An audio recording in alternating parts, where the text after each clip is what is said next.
자, 더불어민주당의 이해찬 대표가 각 부처 장관들을 연이어 만나서 점심을 함께하고 있습니다. 오늘은 외교안보부처 장관들 만난 거죠. 네. 어제 사회분야 장관들 만났고요. 지금 일단 이해찬 대표가 왜 지금 이런 행보를 하고 있는 건지 그 목적, 의도 이런 부분들 좀 설명해 주십시오.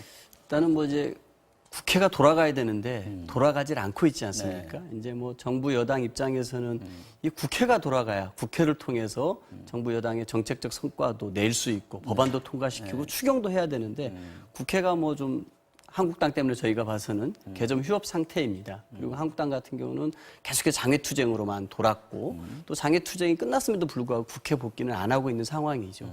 이런 상황에서 여당 입장에서는 어쨌든 이 정부가 추진하고자 하는 정책들이 네. 각 부처에서 착실히 집행되고 있는지 이런 성과들 같은 경우 좀 독려해야 될 필요성이 있다고 동료 생각합니다. 점검 뭐 이런 취지라고 보십니까? 그렇습니다. 그리고 또 이제 굉장히 좀 민생이 어려운 상황인데요.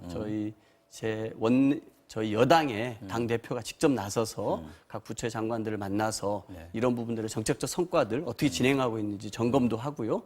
또 민생에 관해서 국민들이 좀 안심할 수 있도록 여러 가지 것들. 그리고 저희 정부가 이제 민생을 챙기면서 재정을 조기에 집행하는 일을 하고 있습니다. 그래서 구체적으로 좀 정부 각 부처별로 재정들을 조기에 집행을 해서 국민들 삶에 조금이나마 도움을 줄 수 있도록 그런 일을 챙기고 있습니다. 일종의 뭐 넓게 보면 당정 협의 이렇게 보면 그렇습니다. 되겠네요. 예. 네, 알겠습니다. 자, 김 의원님은 이해찬 대표 행보 어떻게 보시는지요? 왜냐하면 이게 지난번에 나경원 대표가 차관들 좀 한 7개 부처였나요? 그렇죠. 좀 불러서 회의 좀 하자라고 했는데 아무도 안 와서 좀 분했다고 얘기를 들었습니다. 그렇죠. 지금 저희가 이제 그 상가집에 와서 뭐 축배 들고 이러면 안 되잖아요. 그죠? 그러니까 모든 어떤 당 대표의 행보는 굉장히 신중해야 됩니다. 그래서 지금 첫 번째 제가 동의할 다 뭐 당정 간 협의다 이것도 동의할 수 없고 당정 간 협의하면 오픈된 자리에서 공개적으로 하는 게 맞죠. 저녁 뭐 점심에 비공개로 몇 명 불러가지고 하는 건 맞지 않고요. 두 번째는 얼마 전에 지금 이렇게 여야가 강대강 대치 속에서 얼마 전에 산불 강원 산불 그 논의를 한다고 자유한국당에서 공무원들, 해당 공무원들을 좀 불렀는데 오겠다고 다 해놓고서는 회의 5분 전에 모두 불참하겠다고 연락이 온 겁니다. 차관으로부터 시작해서 차관, 국장, 과장까지 모두 다. 한마디로 이거는 뭐 한국당을 완전히 무시하는 거죠. 심지어는 그것도 화재, 강원 산불 화재 관련해서요. 그래서 이게 누가 시켜서 한 거겠습니까? 그분들 그렇게 함부로 5분 전에 펑크 낼 수 있는 위치가 아닙니다. 이거는 분명히 청와대나 어디에 무슨 뭐 얘기가 있었을 텐데 이런 와중에 지금 이해찬 대표께서 지금 이런 와중에 몇몇 장관을 불러가지고 이런 식사를 한다는 거는 그야말로 장관 세긴 세죠. 장관 군기 잡는 거예요. 그리고 관건 선거를 한다라는 느낌을 의혹을 줄 수가 있다라는 거죠. 그래서 지금은 굉장히 여당 대표가 좀 신중하게 처신을 좀 해줬으면 좋겠습니다. 위원님, 지금 이제 사실 이렇게 그냥 회의한다고 부르지 말고 상임위 열면 장관들도 불러낼 수 있는 거 아닙니까, 야당에서? 그런 측면에서 좀 국회 정상화 이런 면에서도 필요한 거 아닌가 싶은 생각이 들어요. 야당이 좀 불러서 좀 점검해야 되는 거 아닙니까? 아니 정말 국회 정상화를 하려고 그러면요 서로가 배려를 해줘야 된다고 생각을 합니다. 저는 사실 의원님하고 이런저런 이야기를 많이 하는데 정말 서로를 배려를 좀 해줘야 되는데 이건 정말 배려 없는 굉장히 모렴치한 행동이라고 봐요. 지금 이런 상황에서 며칠 전에 차관들도 다 못 가게 해놓고서는 강원 산불 회의에도 못 가게 해놓고서는 장관들 이렇게 여당 대표가 만나서 한다. 이건 맞지가 않고요. 지금 저희 만남 성격도 이런 식으로 지금 현재 국회의원인 장관들하고 이렇게 하하하 호호 웃어가면서 하는 이런 거는 지금 분위기상 정말 어쨌든 맞지 않습니다. 여당에서는 민생 행보라고 얘기를 하고 있습니다. 예, 말씀하시죠. 제가 봐서는 이제 뭐 아까 관건 선거를 말씀하셨는데 이건 좀 적절치 않은 표현 같아요. 이렇게 언론에 공개하고 대대적으로 보도돼서 관건 선거 작전 짜는 게 있습니까? 다 그런 부분 안에서 그 언론에서 다 논의가 됐어요. 유은혜 부총리가 뭐라고 했습니까? 추경이 늦어져 가지고 미세먼지 대비한 교육시설 내에 공기 정화기 설치가 늦어지고 있다. 복지부 장관이 뭐라 그랬습니까? 이런 취약계층 대상으로 의료급여 미지급금 해결을 위해 추경이 좀 필요하다. 그리고 문체부 장관도 그랬습니다. 강원도 산불로 이런 체육시설 같은 거 복구를 해야 되는데 제대로 못하고 있다. 이런 얘기를 다 공개적으로 했고 언론이 다 대대적으로 보도를 했습니다. 이게 무슨 뭐 골방에 모여서 작전 짜는 과거에 한국당 전신 당에서 했던 모여가지고 관계기관 대책회의하고 뭐 우리가 남이야, 남이가 하면서 관건 선거하던 건 전혀 다릅니다.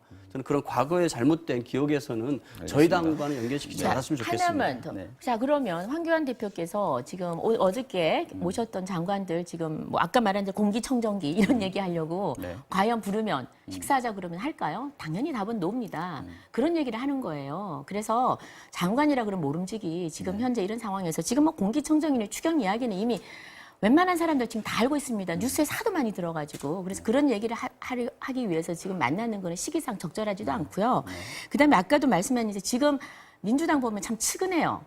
지금 민생 경제 엉망으로 만들어 놓고 여기서 어떻게 하면 이 지금 잘못을 한 사람들이 책임질 생각은 안 하고 이거를 한국당에게 지금 다 책임 전가를 할까 이 생각만 하는 겁니다. 그래서 추경이 안 돼서 민생이 엉망이 되고 또 추경을 안 되게 하는 게 한국당이다. 따라서 한국당이 민생을 엉망으로 만들어놨다. 이런 이야기를 하는데 지나가던 소가 웃을 거예요. 알겠습니다. 어쨌든 그래서 저희 이거는 한국당 맞지 지금 않고요. 2020 네. 경제대전환위원회를 만들어서 출범을 시켰습니다. 네, 이건 네. 뭐 하는 뭐 어떤 일을 하게 되는 겁니까? 그러니까 야당이 소위 말하면 지금 문재인 정부 들어와서 가장 파탄낸 게 경제 아닙니까? 그래서 이제는 이번 지난 얼마 동안 장외에 네. 다니면서 많은 얘기를 들었습니다. 특히 경제 부분의 얘기를 많이 들었는데 이제는 이것을 정책으로 정책으로 녹여내서 소위 말하면 정책 경쟁을 해야 될 때라고 봅니다. 그래서 이제 각 분야별로 뭐 일자리, 뭐 노동,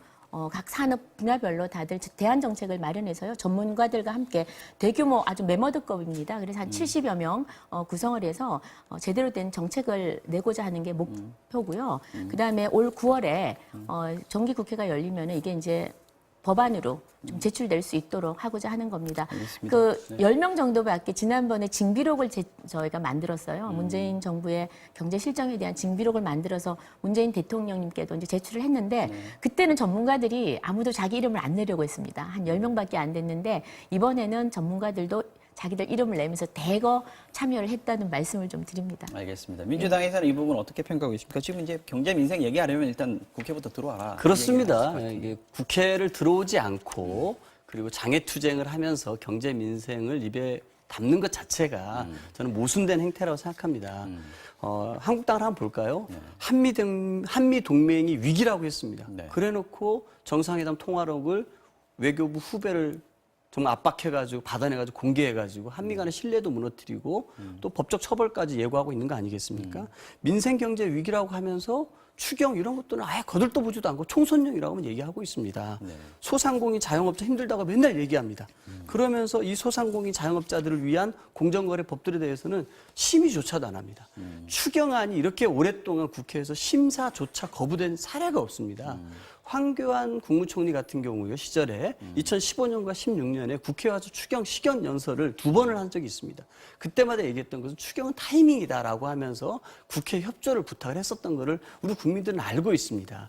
그런데 그렇게 말씀하셨던 분이 이제 야당의 대표가 됐다 그래가지고 경제 외롭다 그러고 민생은 참혹하다 그러고 현장은 지옥이라고 얘기하면서 실제 그런 문제들에 관해서 도움을 줄 수 있는 추경안이라든지 이런 것들에 대해서는 거들떠보지 않고 정쟁만을 하고 자꾸 뭐 대권 코스프레하는 그런 듯한 행동만 하는 것은 저는 절대 국민들에게 환영받지 못할 거라 생각합니다. 알겠습니다. 시간이 얼마 안 남았는데요. 지금 짧게 이 부분 좀 짚어보겠습니다. 지금 황교안 대표가 보니까 좀 화가 좀 난 것 같습니다. 계속 이제 막말 논란이 있어가지고 한국당에서. 네. 그전에는 이제 황교안 대표가 사과도 하고 당부도 하고 했는데 오늘은 거의 경고 수준으로 좀 강하게 얘기를 하셨어요. 네. 그 차명진 전 의원 때문에 그런 것 같은데요. 그 막말하기 전에요. 네. 그 한미 동맹을 무너뜨린 거는 강효상 의원이 그 전화가 나가서 그런 게 아니고요. 한미 동맹 무너뜨린 거는 그야말로 문재인 대통령께서 북한 말 듣고 미국과 계속 엇박자를 내서 한미 동맹에 금이 가기 시작했다는 거 다시 한번 말씀을 드리고요. 네. 민생 경제는 추경을 안 해서 무너진 게 아니라는 거 다시 한번 말씀드립니다. 네. 소득 주도 성장, 최저임금 급격하게 올리고 52시간 무차별적으로 시행해서 생긴 거라는 거는 이제는 대한민국 국민들이 다 아십니다. 이제 네. 제발 좀 책임을 져야지 책임을 빠져나갈 생각하지 마시고요. 그다음 국회 매일 들어오시라고 그러는데 들어와 있습니다. 국회 열 수 있도록 좀 통 큰 결단을 해서 이제는 정말 국회가 정상화될 수 있도록 좀 해주십시오. 국회 정상화될 수 있도록 알겠고요. 여당에서도 좀 마음을 열고 진정성을 가져줬으면 좋겠고요.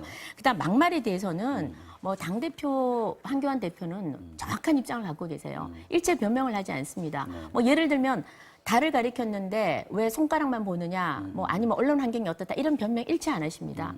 국민이 평가합니다. 막말에 대한 그 소위 말하면 막말에 대해서는 국민이 이게 사이다 발언인지 막말인지는 국민이 평가합니다. 네. 민주당이 평가하는 게 아니에요. 자유한국당 의원들이 평가하는 게 아닙니다. 국민들을 불편하게 하고 정말 마음 아프게 하면 그게 막말인 겁니다. 그래서 저희 당에서 그런 막말들이 최근에 많이 쏟아져 나왔습니다. 분명히 그건 잘못됐습니다. 잘못됐고 당대표께서도 그걸 충분히 인정을 하시고 또 사과를 하고 그런 말을 해서는 안 된다. 심사 일원해라. 네. 그다음에 충분히 생각하고 말 한마디 하고 3번 생각, 3, 4 일원하라라고 몇 번이고 말씀을 하셨습니다. 그래서 이 부분은 뭐 차명진이 되었든 차명진 전 의원이 되었든 누가 되었든 간에 막말을 하신 분들께서는 반성을 하시고 다시는 이런 일이 없도록 해야 된다는 것이 강병원 대표 의원께 마지막 발언 기회 입장입니다. 드리고요. 네. 마무리하겠습니다. 일단은 한선교 사무총장 같은 경우는 얼마 전에도 당직자들한테 욕설을 해가지고 사무처 당직자들, 한국당 사무처 당직자들이 막 들고 일어나지 않았습니까? 아마 그 이후에도 아마 좀 준엄한 경고를 받았을 것 같아요. 그런데도 불구하고 정말 열악한 취재 환경에서도 어쨌든 그 국민들에게 이 정치권의 소식을 전하기 위해서 고생하고 있는 기자들이 걸레질을 한다라고 그런 정말 모욕적인 발언을 했는데요. 한 사람이 계속해서 반복하고 있는 거거든요. 근데 이런 것들에 대해서 제대로 된 징계가 없죠. 5.18 망언만 해도 그렇지 않습니까? 경고하고 당원권 정지 3개월이었습니다. 세월호에 대해서 정말 그런 끔찍한 말을 했던 차명진, 정진석 의원에 대해서도 경고와 당원권 정지 3개월이었습니다. 이거는 격려하는 거라고 저는 생각합니다. 왜 이런 말이 나갈 때마다 태극기 모독부대들이 너무너무 신나하고 자유한국당으로 자꾸 결집이 되거든요. 우리 태극기 모독부대를 대변하는 거는 자유한국당뿐이야. 저는 이거에 대해서 이거는 징계가 아니라 이 솜방망이 징계를 통해 차라리 면죄부를 주고 있는 거나 마찬가지다라고 생각합니다. 알겠습니다. 정치와 어장경 여기까지 하겠습니다. 더불어민주당 강병원 의원 그리고 자유한국당의 김정재 의원 두 분 말씀 오늘도 고맙습니다. 수고하셨습니다. 네, 감사합니다.